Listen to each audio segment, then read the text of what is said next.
कौन बनेगा नेता। नगर निगम के चुनाव पास आने वाले थे। पूरे कानपुर शहर में टिकट को लेकर मारामारी शुरू थी, लेकिन सबसे ज्यादा चर्चा में वार्ड नंबर 40 की सीट थी। वो इसलिए क्योंकि इस बार वहां की सीट महिला के लिए आरक्षित थी। अब सवाल ये था कि चुनाव लड़ेगा कौन। इससे पहले ठाकुर साहब वहां से पार्षद थे और इस बार उन्होंने अपनी पत्नी सीमा ठाकुर को टिकट दिलवाई और ठाकुर साहब की शान के कारण सीमा जी ने 20,000 वोटों से चुनाव जीत लिया। अरे बधाई हो सीमा भाभी, अब तो आप वार्ड की पार्षद बन गई हैं। अब तो हमारे काम आप ही करवाएंगी। अरे ये तो सिर्फ नाम की पार्षद बनी है, वो तो महिला सीट आ गई, वरना पार्षद तो मुझे ही बनना था। अब भले ही चेहरा इसका होगा, लेकिन पावर तो मेरी ही होगी। अरे वाह भाई साहब, क्या दिमाग लगाया है आपने भी। आइए आप लोग, खाना लगा दिया है सबके लिए। सीमा जी पार्षद बन चुकी थीं, फिर भी उनकी एक ना चलती। सारे काम ठाकुर साहब खुद ही संभाल लेते और जहां जरूरत पड़ती वहां सीमा जी का अंगूठा लगवा लेते। सीमा जी ज्यादा पढ़ी लिखी भी नहीं थी। एक दिन ठाकुर साहब और सीमा एक प्रोग्राम में जाते हैं। अरे ठाकुर साहब, आप आ गए। ओहो, पार्षद मैडम भी आ गई हैं। स्वागत है आप दोनों का।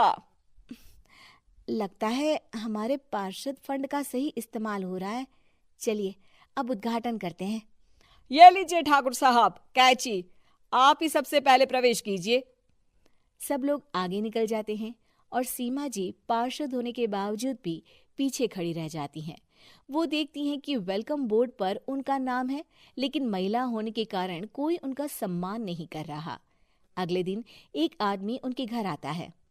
अरे ठाकुर साहब नमस्कार। कल ना हम नोटिस किए कि हमारा घर तो अवैध है और नगर निगम वाले उसे तोड़ने आ रहे हैं। अरे कुछ कीजिए ना ठाकुर साहब। देखो भाई, मैं तो ज्यादा कुछ कर नहीं सकता, पर अगर तुम सबकी जेब गर्म कर दो तो कुछ हो सकता है। कुल मिलाकर 4 लाख लगेंगे। अरे 4 लाख ठाकुर साहब? अरे भाई, मैं अपने लिए नहीं मांग रहा हूँ। दरोगा है, इंजीनियर बाबू है, बड़े साहब है, सबको देना पड़ता है ना थोड़ा थोड़ा। बोलो है मंजूर? तभी वहां अचानक सीमा जी आ जाती हैं। अरे ये आप क्या कर रहे हैं? पहले इन्हीं लोगों से तो आपने वोट मांगे, अब इनसे ही पैसे ले रहे हो। अरे चुप रहो तुम। तुम्हारा काम है सिर्फ अंगूठा लगाना, तुम वही किया करो। मुझे दूसरे काम तुम मत सिखाओ, समझी? और तुम ना जाओ, अब पैसे लेकर आओ, वरना जेसीबी किसी भी वक्त आती होगी। सब कुछ ऐसे ही चलते रहता है। एक दिन सीमा जी और ठाकुर साहब को एक लोकल मीटिंग में बुलाया जाता है। वहां पर कई और अधिकारी लोग भी मौजूद रहते हैं। अब मैं चाहूंगा कि ठाकुर साहब हमारे बीच 2 शब्द कहें। मेरे प्यारे भाइयों और बहनों, आज मेरा सौभाग्य है कि मैं आप सबकी सेवा दिन रात कर पा रहा हूँ। आपने मेरी पत्नी को भारी मतों से जिताया है, इसलिए मैं आप सभी का शुक्रगुजार हूँ।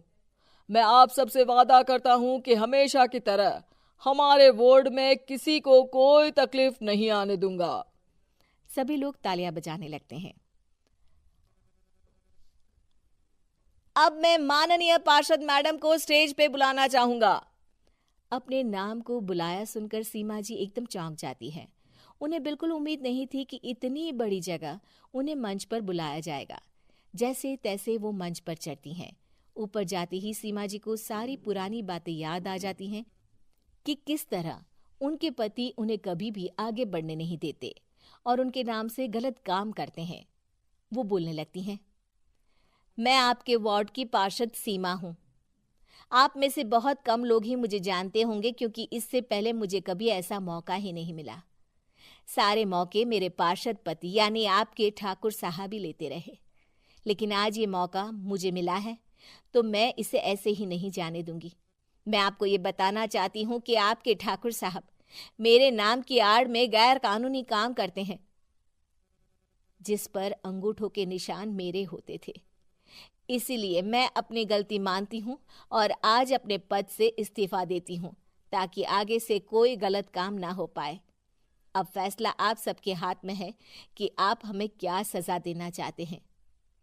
सीमा जी की बातें सुनकर ठाकुर साहब के चेहरे का रंग उड़ जाता है और वो शर्म से मुंह नीचा करके वहां से चले जाते हैं और पद से इस्तीफा देकर ही सही सीमा जी अपने आप में आत्मविश्वास महसूस करती हैं।